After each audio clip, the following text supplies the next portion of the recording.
write SI unit and dimension in physics. इसको समझने से पहले आपको कई सारी बेसिक बातों को समझना होगा, जैसे कि फिजिकल क्वांटिटी क्या होती है, SI यूनिट क्या होती है, डायमेंशंस को कैसे लिखा जाता है, SI यूनिट यानी सिस्टम ऑफ यूनिट्स कितने कितने टाइप्स के होते हैं। तो let us see one by one all the basics before starting the main concept. What are physical quantity? Physical quantity वो होता है जिसे नापा जा सके। The definition is physical quantity those quantities which can be measured are called physical quantity. वो सारी चीजें जो नापी जा सकती हैं उन्हें फिजिकल क्वांटिटी कहा जाता है। स्टूडेंट्स, दुनिया में कई सारी ऐसी क्वांटिटीज हैं जिन्हें नापा नहीं जा सकता और कई सारी क्वांटिटीज ऐसी हैं जिन्हें नापा जा सकता है। जैसे किसी को बुखार है तो उसका टेम्परेचर नापा जा सकता है कि उसे कितना बुखार है। आप खुश हैं तो आप कितने खुश हैं, इसे नापा नहीं जा सकता। उसी तरीके से दुनिया के अंदर कई सारी चीजें और भी हैं जिन्हें नापा नहीं जा सकता, जैसे कि इमोशन, एक्साइटमेंट। आप टेंशन में हैं तो कितने टेंशन में हैं, आपके उस टेंशन को नापा नहीं जा सकता। तो फिलहाल दुनिया में वो तमाम क्वांटिटीज जिनको मेजर किया जा सकता है, उन तमाम क्वांटिटीज को फिजिकल क्वांटिटी कहते हैं। दो quantities which can be measured are called physical quantities. Physical quantity basically दो तरह की होती है। एक होती है फंडामेंटल फिजिकल क्वांटिटी, दूसरी होती है डिराइव्ड फिजिकल क्वांटिटी। तो फंडामेंटल फिजिकल क्वांटिटी क्या है एंड डिराइव्ड फिजिकल क्वांटिटी क्या है, let us see one by one. Fundamental physical quantity वो होता है, वो फिजिकल क्वांटिटी जो अपने मेजरमेंट के लिए किसी और फिजिकल क्वांटिटी पे डिपेंड ना हो, उस फिजिकल क्वांटिटी को फंडामेंटल क्वांटिटी कहते हैं। The physical quantity which do not depend on any other physical quantity for their measurement are called fundamental quantity. वो सारी क्वांटिटी जो अपने मेजरमेंट के लिए किसी और फिजिकल क्वांटिटी पे डिपेंड नहीं होती है, उन्हें फंडामेंटल फिजिकल क्वांटिटी कहा जाता है। जैसे कि एग्जांपल के तौर पर let us see example is the first example is the length. Length एक ऐसी चीज है, ये लंबाई है, इसे नापा जा सकता है। तो जिसे नापा जा सकता है वो फिजिकल क्वांटिटी होती है और ये फिजिकल क्वांटिटी, इसको नापने के लिए किसी और फिजिकल क्वांटिटी की जरूरत नहीं होती है, इसीलिए ये फंडामेंटल क्वांटिटी होती है। इसी तरीके से नेक्स्ट एग्जांपल इज अ मास। वजन को भी नापा जा सकता है, इसी को भी फिजिकल क्वांटिटी है और ये फिजिकल क्वांटिटी किसी और फिजिकल क्वांटिटी पर डिपेंड नहीं है, इसीलिए इसे भी फंडामेंटल फिजिकल क्वांटिटी का नाम दिया गया है। The third example is a time. Time is also a fundamental physical quantity which does not depend on any other physical quantity. It is also called the fundamental physical quantity. ऐसी और कई सारी quantities हैं जो अपने measurement के लिए किसी और फिजिकल क्वांटिटी पे डिपेंड नहीं है।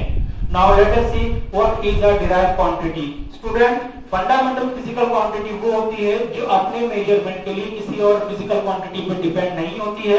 उसी तरीके से डिराइव्ड क्वांटिटी वो फिजिकल क्वांटिटी है जो अपने मेजरमेंट के लिए किसी और फिजिकल क्वांटिटी पे डिपेंड होती है। The physical quantity which depends on any other physical quantity for their measurement are called derived quantity. ये सारी क्वांटिटीज वो होती हैं जो अपने मेजरमेंट के लिए किसी और क्वांटिटी पे डिपेंड होती है। जैसे कि एग्जांपल के तौर पर let us see example. First example, let me consider speed. Speed is equal to, what is the formula of speed? Distance divided by time. तो स्पीड एक ऐसी क्वांटिटी है जिसको नापा जा सकता है, इसीलिए ये फिजिकल क्वांटिटी है। लेकिन फिजिकल क्वांटिटी में कौन से हिस्से में आता है कि स्पीड को मेजर करने के लिए आपको एक और फिजिकल क्वांटिटी का सहारा लेना होगा। वो डिस्टेंस है यानी लंबाई, लेंथ का सहारा लेना होगा। दूसरी चीज ये कि टाइम। तो इस फिजिकल क्वांटिटी को मेजर करने के लिए दूसरी और फिजिकल क्वांटिटी का सहारा लेना होता है, दूसरी और फिजिकल क्वांटिटी को यूज करना होता है, इसीलिए इसे कहा जाता है derived quantity. Now next example can be considered the pressure. Pressure का फॉर्मूला होता है फोर्स डिवाइड बाय एरिया। तो अगर आपको प्रेशर कैलकुलेट करना है तो इसको कैलकुलेट करने के लिए दूसरी फिजिकल क्वांटिटी को यूज करना पड़ेगा। तो वो क्वांटिटी जो अपने मेजरमेंट के लिए किसी और फिजिकल क्वांटिटी की हेल्प लेती है, उस क्वांटिटी को डिराइव्ड फिजिकल क्वांटिटी कहते हैं। Now let us see the third example, acceleration. acceleration. Now next is example can be considered the simple example. What is the force? Force is equal to mass into acceleration. Force is also can be calculated. तो ये भी एक physical quantity है, but इस physical quantity को major करने के लिए हमको मास एंड एक्सेलरेशन दोनों का सहारा लेना होता है. तो force is also a derived physical quantity. Okay, after watching what is physical quantity, now next we have to see different type of system of unit. Let us see what is the different type of system of unit. Now students, let us see the different type of system of units. ये क्या होते हैं? जब किसी physical quantity को major किया जाता है तो उसके बगल में उसकी यूनिट लिखी जाती है जिससे उसकी पहचान हो सके कि वो है क्या. मिसाल के तौर पर अगर आप कोई भी चीज वजन के मामले में खरीदते हैं, जैसे कि आपने 2 किलो चावल खरीदे हैं, तो यहाँ पे लिखा जाएगा 2 और उसके बगल में ये वजन है, इसके लिए इसको इंडिकेट करना होता है केजी में. तो ये इसके बगल में लिखी गई चीज को कहा जाता है उसका यूनिट. यूनिट बेसिकली 4 तरह के होते हैं, वो हमको आज देखने हैं. अलग अलग सिस्टम्स में इसका इस्तेमाल होता है. First of all let us see what are the system of unit. System of units are classified into 4 types. First type is a CGS system. याद रहे स्टूडेंट्स, यूनिट्स के अंदर बेसिकली हम मेजर करते हैं और यूनिट से ही डायमेंशन निकाला जाता है. डायमेंशन के अंदर सिर्फ 3 चीजों को लिखा जाता है. The first one is length, next one is mass and third one is time. Length, mass and time, इन 3 चीजों को डायमेंशन के अंदर लिखा जाता है. तो यहाँ पर अलग अलग सिस्टम्स ऑफ यूनिट के अंदर इन्हीं तीनों चीजों को अलग अलग रिप्रेजेंट किया गया है. Now let us see what is the first type, CGS system. CGS system के अंदर किन 3 चीजों को, लेंथ, मास एंड टाइम को किन किन चीजों में रिप्रेजेंट किया गया है? तो C means centimetre, G means gram, S means second. CGS system में लंबाई को सेंटीमीटर में नापा जाता है, वजन को ग्राम में नापा जाता है, टाइम को सेकंड में नापा जाता है. It stands for centimeter, gram and second system. In this system, length is measured in centimeter, mass is measured in gram and time is measured in second. अगर आप लंबाई को सेंटीमीटर में नापते हैं, वजन को ग्राम में नापते हैं, टाइम को सेकंड में मेजर करते हैं, मतलब आपकी मेजरमेंट वो सीजीएस सिस्टम में है. Now next one is MKS system. इसके अंदर लंबाई, वजन और टाइम को किस तरीके से नापा जाता है? It stand for the metre, kilogram, second system. MKS system में लंबाई को मीटर में नापा जाता है, वजन को किलोग्राम में और टाइम को सेकंड में. It stand for metre, kilogram, second system.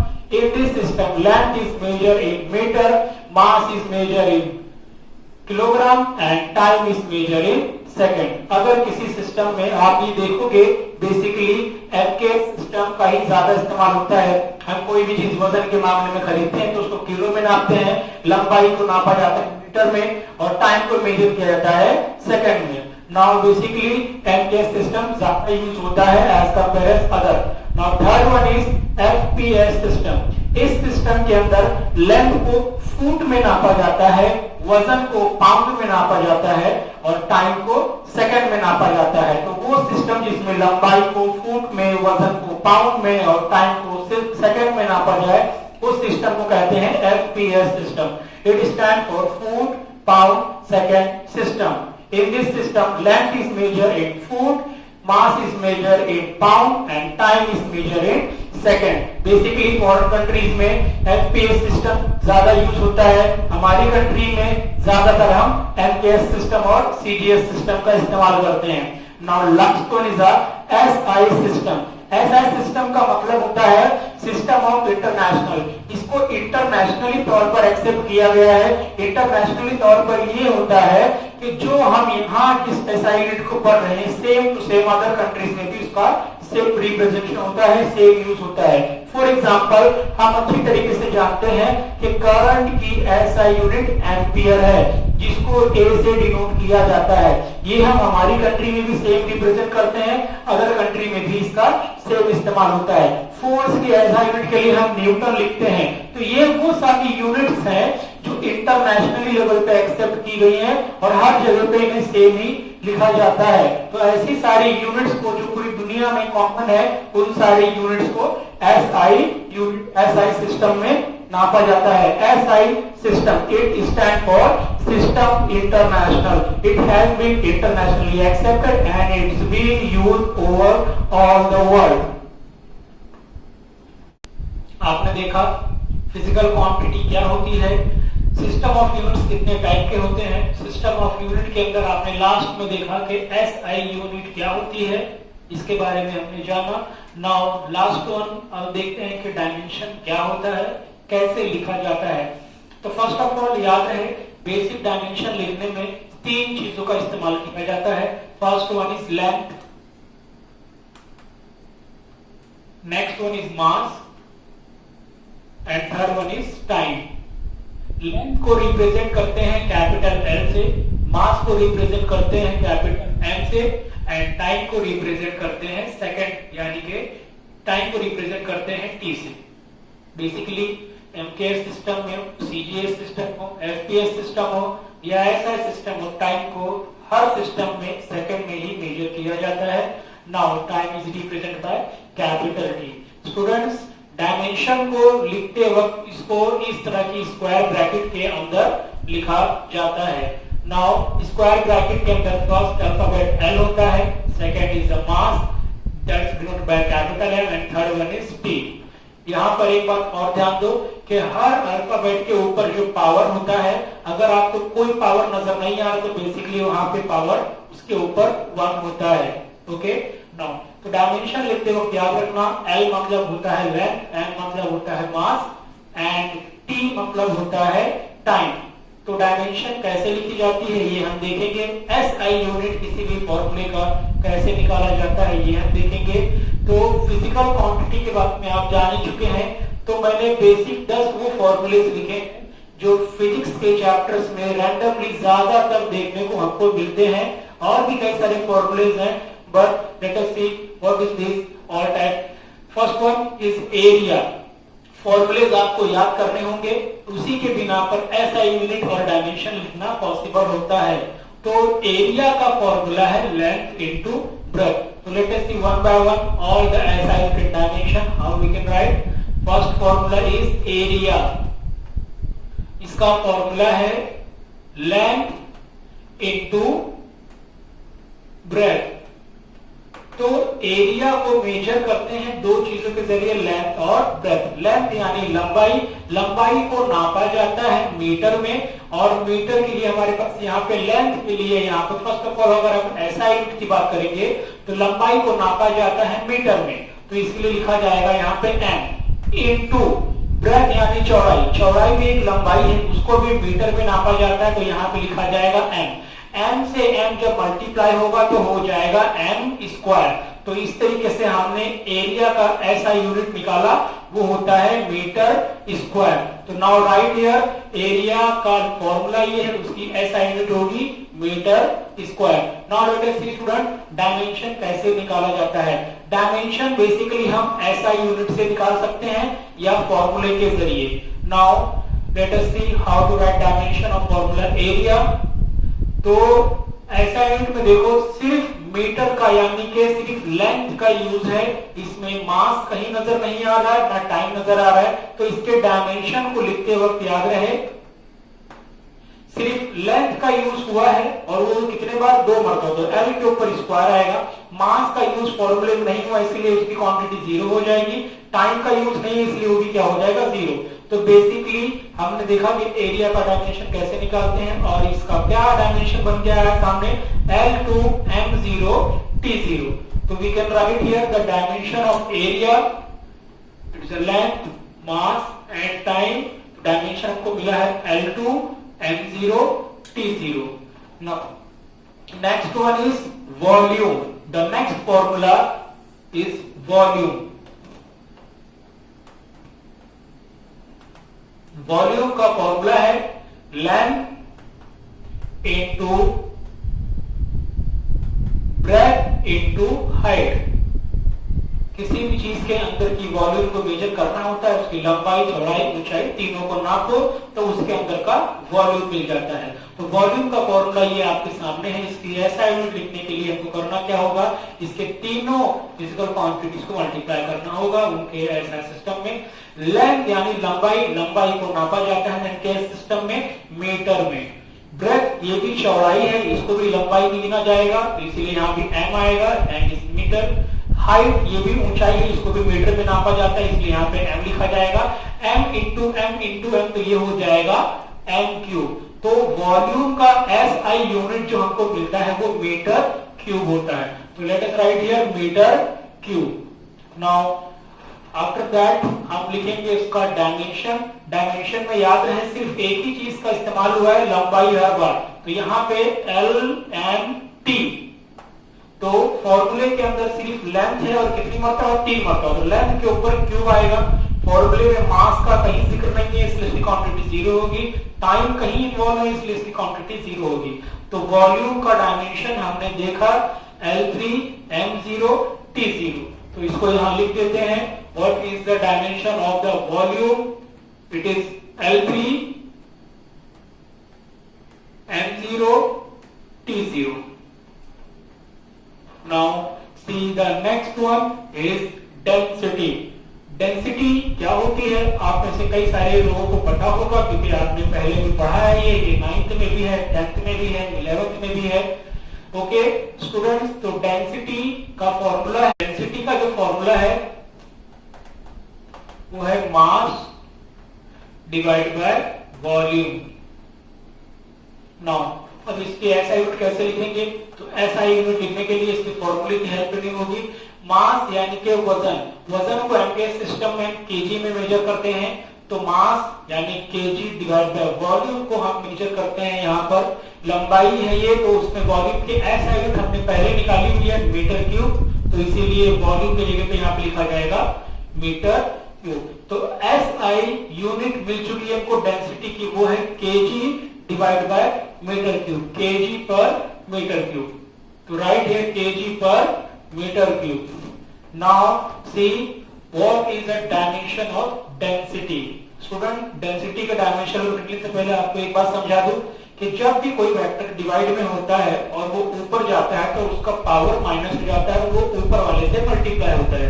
उसी तरीके से अगर उसका पावर नीचे माइनस में ऊपर जाकर वो प्लस हो जाएगा। तो अगर केजी ये मास को मैं ऊपर, वॉल्यूम को ऊपर ले जाता हूं तो ये हो जाएगा पावर का -3। डायमेंशन लिखने के लिए हम लिखते हैं बेसिकली L, M और T। इस फॉर्मूले के अंदर आप लिखिए कि केजी है, कितनी मरतबा है, 1 मरतबा। केजी यानी वजन, तो यहाँ पे मास के ऊपर 1 आएगा। यहाँ वॉल्यूम है, वॉल्यूम मतलब लंबाई होती है, लंबाई, चौड़ाई, ऊंचाई। इट इज द लेंथ, कितनी मरतबा है, 3 मरतबा, लेकिन उसका पावर क्या होगा, माइनस में। फॉर्मूले के अंदर कहीं भी टाइम का इन्वॉल्वमेंट नहीं है, इसीलिए टी के ऊपर आएगा 0। तो हमको मिल चुका है डेंसिटी का डायमेंशन L-3 M1 T0। तो यहाँ पे उसको लिख देते हैं। डेंसिटी का डायमेंशन लेंथ, मास और टाइम में L-3 M1 and T0। Now next one is a speed. Next formula is speed. What is the formula? Speed. Speed, it is a distance divided by time. तो speed की ऐसा unit calculate करने के लिए इनकी help लेनी होगी। Now distance यानी कि लंबाई, लंबाई को नापा जाता है मीटर में, डिवाइड बाय टाइम, टाइम को मेजर करते हैं सेकंड में, इसलिए लिखा जाएगा यहाँ पे सेकंड। तो स्पीड की ऐसा यूनिट आपको मिलती है मीटर पर सेकंड। तो यहाँ पे हम लिख सकते हैं स्पीड की ऐसा unit is metre per second. Now let us see the dimension. Dimension निकालने से पहले इस s को अगर ऊपर ले जाएंगे तो ये हो जाएगा मीटर इंटू सेकेंड। उसका पावर इसके ऊपर कुछ नहीं है, मतलब 1 होता है। वो पावर ऊपर जाएगा तो माइनस हो जाता है। डायमेंशन लिखने के लिए हम 3 चीजों को लिखते हैं, लेंथ, मास और टाइम। अब इसके अंदर डिस्टेंस यानी कि लंबाई है, तो लेंथ यहाँ पर 1 होगा। इसके अंदर वजन कहीं नहीं है, इसलिए मास इसका 0 होगा। टाइम एक मरतबा है लेकिन उसका पावर माइनस में, तो इसलिए t -1 होगा। तो स्पीड का जो डायमेंशन मिला है आपको वो है L1 m0 t -1। Now next one, the velocity.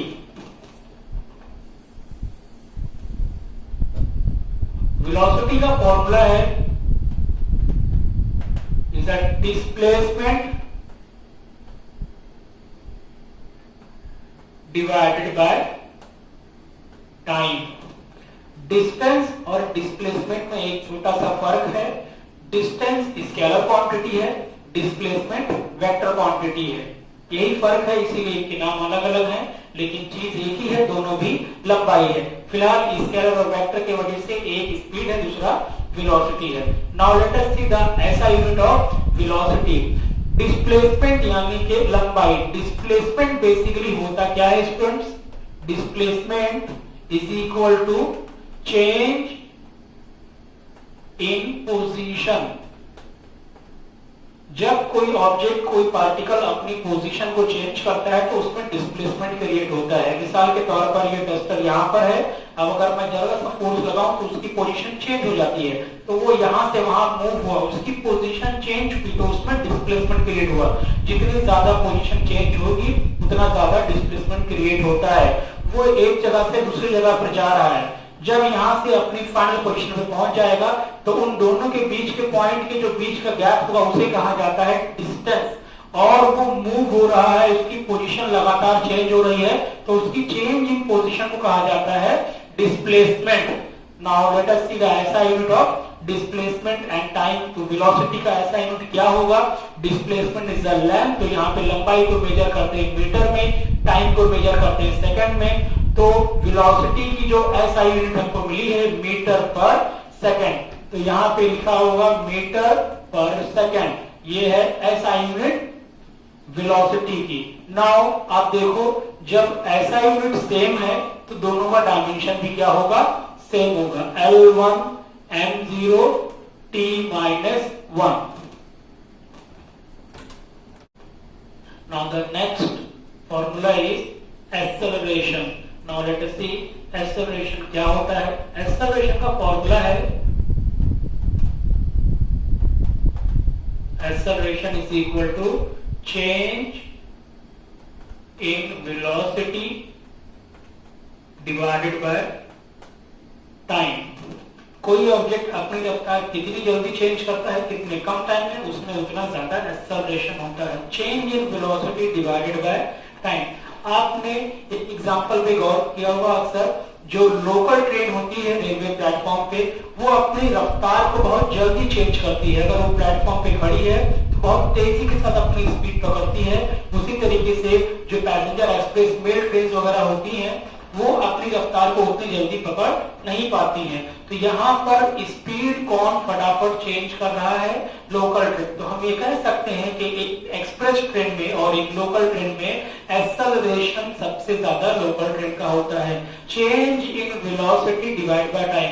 जितनी ज्यादा रफ्तार चेंज होगी, जितने कम टाइम में एक्सेलरेशन उतना ज्यादा बनता है। तो change in velocity divide by time is called the acceleration. ऐसा यूनिट निकालेंगे एक्सेलरेशन का, चेंज इन वेलोसिटी, यानी कि ऊपर वेलोसिटी है, वेलोसिटी का ऑलरेडी हमने ऐसा यूनिट निकाला हुआ है, वो है मीटर पर सेकंड। तो ऊपर लिखा होगा metre per second divided by time. Time को मेजर करते हैं सेकंड में। अब ये डिवाइड है और डिवाइड के नीचे ये सेकंड जब ऊपर जाएगा तो ऊपर वाले सेकंड से मल्टीप्लाई होगा, इसीलिए ये हो जाएगा metre per second. Second multiply हो गया सेकंड स्क्वायर। तो ऐसा यूनिट हमको एक्सेलरेशन की मिल गई है, वो है मीटर पर सेकंड स्क्वायर। अब उसी तरीके से इसका डायमेंशन निकालेंगे। डायमेंशन लिखने से पहले इस s को अगर ऊपर ले जाओ तो वो मीटर से मल्टीप्लाई होगा और ये हो जाएगा मीटर सेकंड, उसका पावर माइनस हो जाएगा, metre second raise to -2। Now see the dimension L M T। इसके अंदर किन चीजों का जिक्र है? जैसा लंबाई है, लेंथ, मीटर कितनी मरतबा? एक मरतबा, तो इसका पे L1 लिखेंगे। ये सेकंड है यानी टाइम, उसके ऊपर पावर -2 का है। इसके अंदर कहीं भी फॉर्मूले में मास नहीं है, इसलिए m की क्वांटिटी हो जाएगी 0। तो डायमेंशन एक्सेलरेशन का हमको मिला L1 m0 t -2। तो यहाँ पे हम लिख सकते हैं dimension L1 m0 and t -2। उसी तरीके से एक्सेलरेशन का डायमेंशन मिल गया है। Now next formula is the force. Force basically सभी को पता होता है, क्या होता है ये? फोर्स किसी ऑब्जेक्ट पर लगेगा तो वो अपनी पोजीशन को चेंज करता है। फोर्स का फॉर्मूला है मास इनटू एक्सेलरेशन। एक्चुअली ये एक न्यूटन्स लॉ है, force is equal to mass into acceleration. इसकी असाइनमेंट लिखेंगे, मास यानी कि वजन, वजन को नापा जाता है इनके सिस्टम में केजी में। एक्सेलरेशन की ऐसा यूनिट ऑलरेडी हमारे पास है मीटर पर सेकंड स्क्वायर, तो यहां पे लिखा जाएगा मीटर पर सेकंड स्क्वायर। तो फोर्स की ऐसा यूनिट हमको पता है kg into metre per second square. आप kg into metre per second square यहां लिख सकते हैं। तो basically we can write kg into metre per second square, या तो ये लिखिए, या बेसिक फोर्स के लिए जिस ऐसा यूनिट का इस्तेमाल किया जाता है वो होता है न्यूटन। तो यहाँ पे हम लिख सकते हैं और कैपिटल एन मींस न्यूटन, क्योंकि फोर्स की क्रिएशन न्यूटन ने किया था, फाइंड आउट किया था उसे। Now next one is momentum. उसको देखने से पहले उसका डायमेंशन देख लेते हैं। Now let us see the dimension of the force. अब हमको पता है उसकी ऐसा यूनिट क्या है, KG metre per second square. इस सेकंड को अगर ऊपर ले जाऊंगा तो n से मल्टीप्लाई होगा, उसका पावर माइनस हो जाएगा सेकंड का, केजी मीटर सेकंड, उसका पावर माइनस। अब डायमेंशन लिखने के लिए हम लिखते हैं L M T, length, mass and time. KG यानी वजन, मतलब मास है। यहाँ पर मीटर यानी के लंबाई, मतलब के L भी है एक मरतबा। S इज द सेकंड, मतलब टाइम, वो भी है, लेकिन उसका पावर क्या है? -2। तो L1 m1 t -2 is a dimension of force, L1 m1 t -2। तो हमको फोर्स की डायमेंशन मिल चुकी है L1 m1 t -2। Now next one is momentum. Momentum का फॉर्मूला होता है मास इनटू वेलोसिटी। मोमेंटम बेसिकली दो तरह के होते हैं, एक होता है लीनियर मोमेंटम, एक होता है एंगुलर मोमेंटम। यहां पे हम लीनियर मोमेंटम की बात कर रहे हैं। तो linear momentum is equal to mass into velocity. अगर वो पार्टिकल कर्व बनाकर घूमेगा, एंगल बनाएगा, तो वो एंगुलर मोमेंटम हो जाता है, तो उसमें रेडियस भी इन्वॉल्व हो जाता है। फिलहाल momentum is equal to mass into velocity linear momentum के हिसाब से। इसकी एसआई यूनिट हम लिखेंगे मास यानी के आएगा यहाँ पर केजी। वेलोसिटी की ऐसा यूनिट हमको पता है already, is metre per second, तो यहाँ पे आएगा मीटर पर सेकंड। तो KG metre per second is SI unit of momentum. तो we can write here KG into metre per second is SI unit of momentum. Now let us see the dimension of momentum. उसको लिखने से पहले KG into mass divide by second, जो ऊपर ले जाओ उसको, तो उसका पावर माइनस हो जाएगा। अब लिखते हैं इसको dimension L M T, KG मतलब मास है, M मींस मीटर यानी कि लेंथ भी है, S यानी टाइम सेकंड मतलब S भी है यहाँ पर, तो ये T -1। तो L1 M1 T -1 is a dimension of momentum. तो it's L1 M1 T -1 is the dimension of momentum. Now next formula is work या energy। दोनों अलग अलग चीजें नहीं है।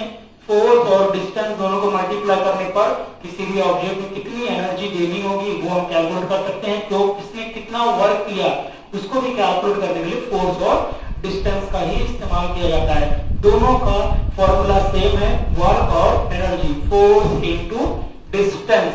Now let us see what is the SI unit of work and energy. So we can write here work energy. Formula है इसका force into distance. ऐसा यूनिट निकालेंगे इसकी. फोर्स की ऐसा यूनिट ऑलरेडी हमने कैलकुलेट की है, केजी मीटर पर सेकेंड स्क्वायर. केजी मीटर पर सेकेंड स्क्वायर. तो केजी मीटर पर second square is the SI unit of force into distance. लंबाई है यानी कि आएगा मीटर. अब यहां पर ये मीटर से ये मीटर मल्टीप्लाई होगा तो ये हो जाएगा केजी मीटर स्क्वायर पर सेकेंड स्क्वायर. ये आ गया इसका एसआई यूनिट. हम लिखेंगे यहां पर केजी मीटर स्क्वायर पर सेकेंड स्क्वायर. अब उसका डायमेंशन कैसे निकालेंगे? इस सेकंड को ऊपर ले जाओ, ये हो जाएगा kg metre square into second. उसका पावर नीचे प्लस में है 2 का, ऊपर जाएगा माइनस हो जाएगा. तो केजी मीटर स्क्वायर सेकेंड, उसका पावर -2. डायमेंशन लिखने के लिए लेंथ, मास एंड टाइम. तो केजी यानी वजन है एक मर्तबा.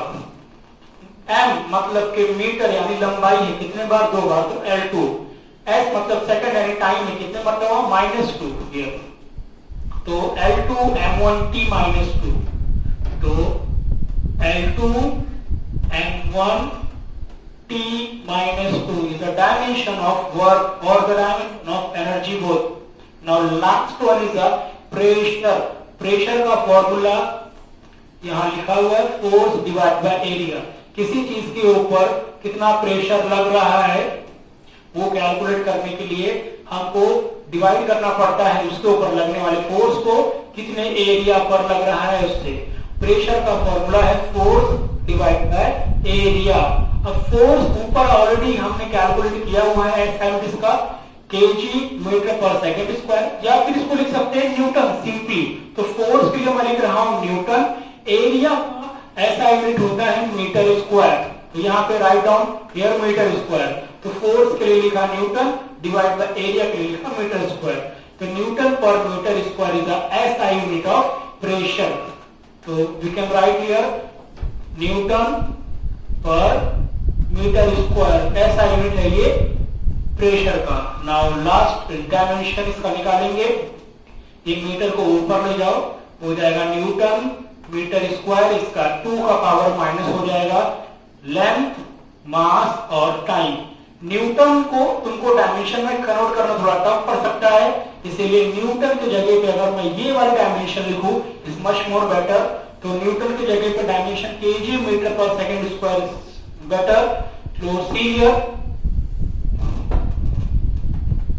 केजी मीटर पर सेकेंड स्क्वायर. अब यहां पर ये मीटर के ऊपर -2 है, इसके ऊपर कुछ नहीं मतलब 1 है. ये जब आपस में ऐड होंगे तो KG metre -2 plus 1 means -1 divide by second के ऊपर -2 है, सेकेंड के ऊपर +2 है. जब वो ऊपर जाएगा तब वो -2 हो जाएगा. केजी मीटर इनवर्स सेकेंड, उसका पावर -2. अब लेंथ, मास और टाइम में कैलकुलेट करेंगे उसको L/N/T. केजी मतलब वजन है यानी कि mass is here. Metre inverse यानी लेंथ है, उसका भी पावर यहाँ पे -1. सेकेंड मतलब टाइम भी है, पावर कितना उसका? -2. L-1 M1T -2. L-1 M1T -2 is a dimension of pressure. तो स्टूडेंट बेसिक 10 फॉर्मूले के ऐसा यूनिट और डायमेंशन कैसे निकाले जाते हैं ये मैंने आपको इस वीडियो लेक्चर में बता दिया है. नाउ नेक्स्ट टाइम हम फिजिक्स के फर्स्ट चैप्टर को स्टार्ट करेंगे according to the new syllabus 2020 में जो 12th साइंस का फर्स्ट चैप्टर आया है रोटेशनल डायनामिक्स, उसको सीखा जाएगा इंशाल्लाह.